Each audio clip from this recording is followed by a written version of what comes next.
Hi, everybody, and welcome to another Thursdays with the mayor. We've got a Hastings City Council meeting coming up at 6 p.m. Monday, the airport terminal. Today, I brought in Kevin Kubo, the director for our Developmental Services Department. Thanks, Kevin. Thanks for having me, Mayor. You bet. I invited Kevin here today to address the concerns about the zoning rewrite that was brought up at the Planning and Zoning meeting here last Tuesday and bringing us in compliance with the comprehensive plan. So with that, I'll let you take it from there and kind of get with the people. Ember and I in Development Services have been working on doing a Chapter 54 rewrite. And the purposes behind that Chapter 54 rewrite is to bring our zoning code in compliance with the adopted comprehensive plan that was adopted last year in 2025, and also with the changes in state statutes and the Fair Housing Act. So what we're trying to do is tweak our zoning code a little bit to allow for that missing middle, is what the state calls it. And that's your fourplexes, your tiny homes, your cottage courts, anything that's more affordable. We're trying to allow that in certain areas and certain districts. Now, we've changed some of the parameters of what the districts are called. Our R1 district is going to be, instead of single family, it's going to reflect a low density. And then R2 is the medium density. Then R3 will be the high density. So we're trying to, let's just say, accommodate more affordable housing within the city of Hastings. For one, allow for more growth, more affordable housing, and to be in compliance with state statutes and fair housing standards. So that's the main premise behind a majority of our zoning code rewrite. Well, we've had people talk all along about people that are living in other cities, working here, and vice versa, and how we have to address that and grow because one of my goals is a 1% growth per year that I'm in office, and to get there, we have to have some better housing and some different code rewrites to allow some of this housing. Am I correct? Yes, these code rewrites will allow for those type of affordable housing, which could include, like I said, a tiny home or a accessory dwelling unit, cottage courts, and to get people to live here. Young couples can't afford a $350,000 house. So we're just allowing for that option for them to at least get settled here and then maybe save and move up into an older home or to buy a new home. Because the ultimate goal is to grow in and up instead of out. It's cheaper to grow in filler infill lots because your infrastructure is already there. Your streets, water, sewer, and electric are already there. So it's the cheapest option to grow. Well, that's a big cost for new developers is that infrastructure. Yes. And to allow them to grow. I've said all along since I came in that one part of affordable housing isn't just the structure itself. It's building structures that allow people to move up from a smaller, more affordable house as they grow with our city and become more successful and earn more money. They can move up into some of the housing that we're building, and then the other new people that are coming can move in to some smaller housing that obviously we're trying to get in with this zoning rewrite, and some of the older housing that has been around for a long time before, so we can fit everybody in our community to grow. So I think that's kind of how this fits in, isn't it? Yes, it is. I know there's been concerns raised that they don't want an apartment house next to them. There's only one district that allows for apartment houses, and that's an R3, which is the high density. And those are scattered around the edges in next to commercial districts. So that fear that you can get an apartment next to you, most of the time, the lots aren't going to allow for certain types of homes because they're too small. Your lot coverage is going to be too big and it doesn't meet the other parameters of what we've written in the code. So if you own a single family home on a 7,000 square foot lot, you may not be able to do that. You may have a garage that's already taken up 40% of your lot coverage. So that's not going to qualify for an accessory dwelling unit or a tiny home. So I understand the fear, but our regulations are set to We're not changing the density. We're just using what the infill that we have available to us to allow for additional types of housing. Well, I think that's kind of where some questions arose Tuesday at the meeting was, the zoning rewrite. I think the questions came with R1 and R2, right? Yes. Can you explain that a little bit more in detail of the difference between, where we're at now and what we're looking at for R1 and R2? The R1 district is changing. We're going to allow for one more additional unit to be placed on an R1 lot. That doesn't mean that your lot can qualify for it. It has to be big enough to allow for that additional unit, whether that's inside the structure or an accessory detached dwelling unit. Right now, we're kicking around the 500 square foot. So not a lot of R1 lots are going to qualify for that. And in the R2 district, we're just adding one more unit to the already 2 units that are allowed. So the density is increasing just enough to allow for affordable housing.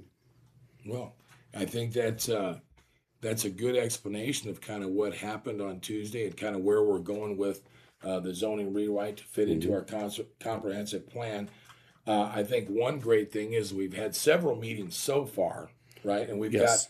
got another meeting coming up on June 25th. That'd be next Thursday.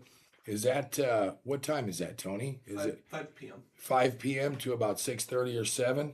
And that's going to be at the public library at the second floor conference rooms.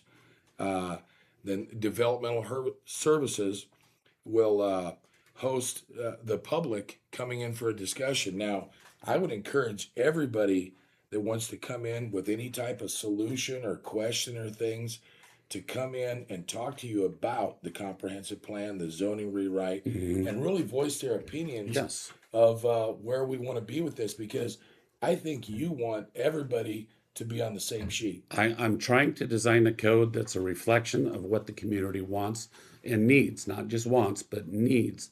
We need to grow and we need to allow for certain types of dwellings to be built. So these codes hopefully reflect that, but I'm also concerned about the concerns of the citizens. This is their code too. They should have a part in designing that code. Ultimately, it goes to city council and you for adoption, but we're still a ways from that. Nothing is set in stone. If there's huge concerns, we'll tweak it and maybe make a few more people happy. Absolutely, because this is a living, breathing document. Yes. And what we'd like to do is invite everybody down on the 25th. I'll be there.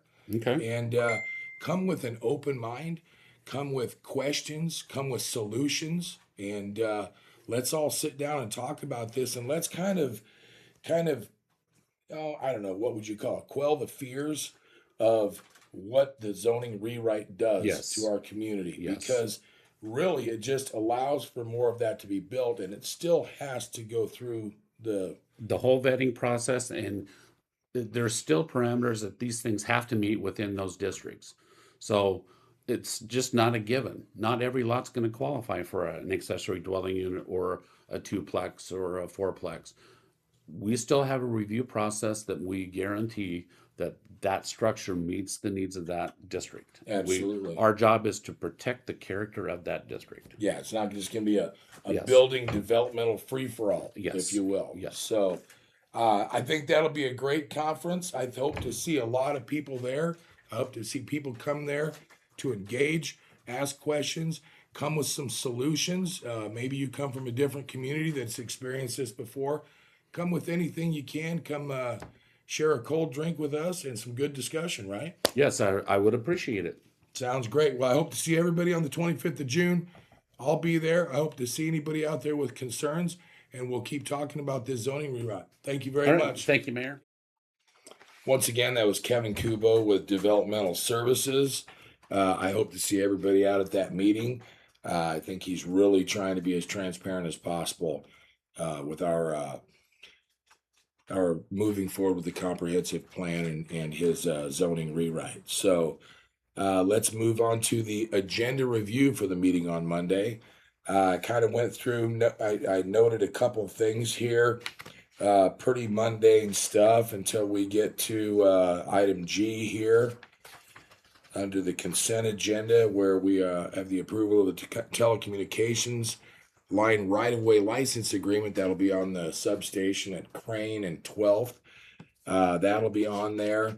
Moving down to the regular agenda, we're going to talk again about Resolution 2026-41, maintaining the natural water levels at Lake Hastings, so I don't have to get out there with a hose anymore.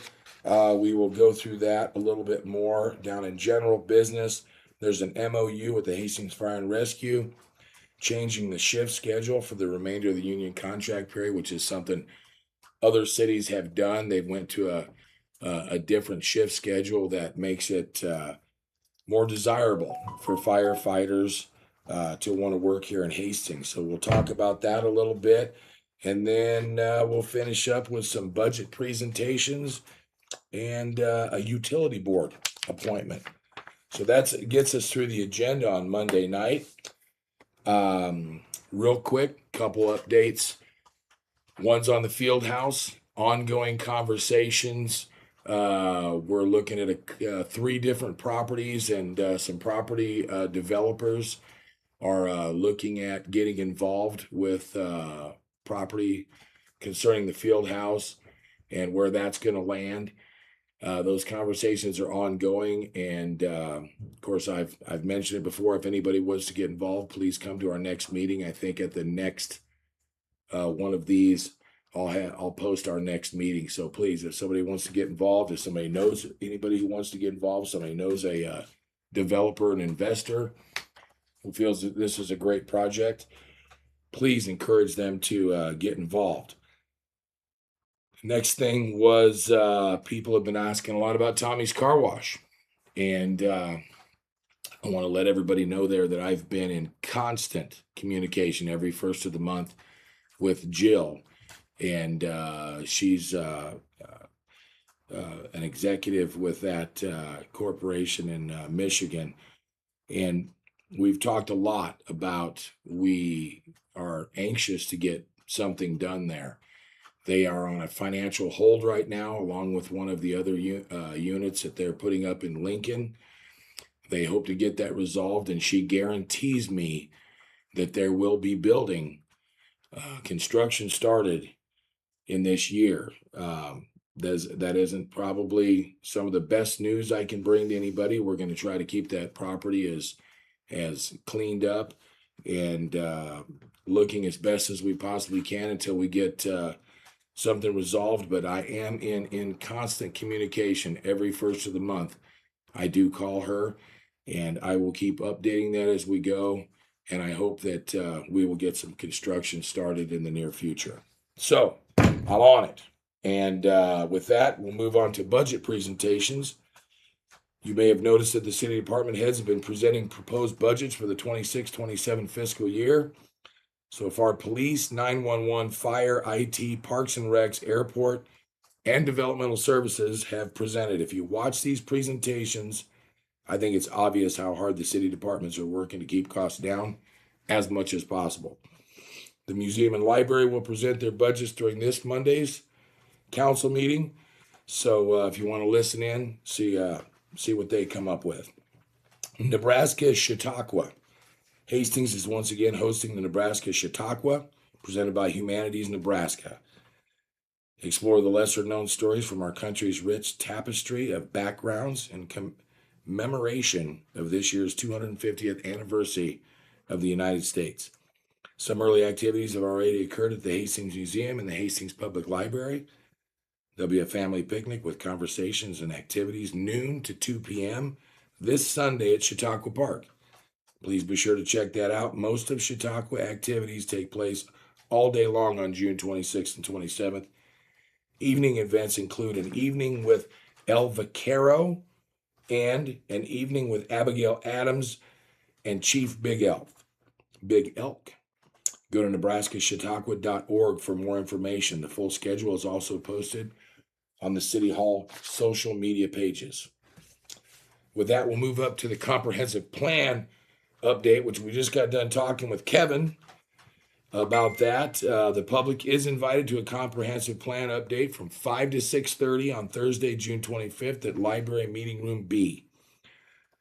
Developmental Services Director Kevin Kubo and City Planner Amber Batalon will provide a presentation looking at the updated population, housing, and commuter data, as well as providing updates to the future land use map. The Hastings City Council adopted the City of Hastings Comprehensive Plan in March of 2025.